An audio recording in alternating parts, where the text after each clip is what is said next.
रत्नभंडार मरामती तथा संरक्षण कार्य त्वरान्वित करने एएसआई भारतीय प्रत्नतत्व विभाग महानिर्देशक पत्र लिखिं श्रीमंदिर मुख्य प्रशासक डॉक्टर अरविंद कुमार पाढ़ी।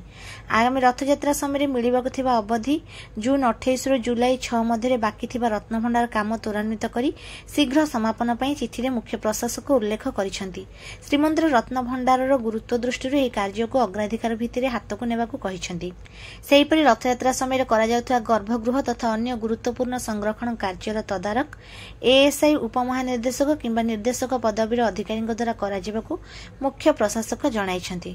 अरुणस्तंभ निकट में खंडोलाइट पत्थर बदल एवं अद्यावधि रत्नभंडार संरक्षण आदि कार्य एएसआई को धन्यवाद ज्ञापन करने सह मुख्य प्रशासक 3 गोटी बिंदु पर स्वतंत्र भाव ध्यान आकर्षण करिसेंति। सेगुड़िक हेला मान्यवर सर्वोच्च न्यायालय निर्देश अनुसार उत्तरद्वार ठारे राम्प निर्माण एएसआई परामर्श तथा मार्गदर्शन में शेष होईछि।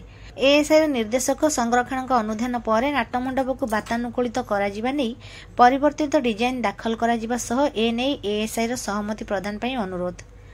श्रीमंदिर और बेढ़ारे थिया पार्श्व मंदिर गुड़िकर सुंदर भाव आलोकीकरण सकाशे एएसआई परामर्शदाता आलोचना होईछि।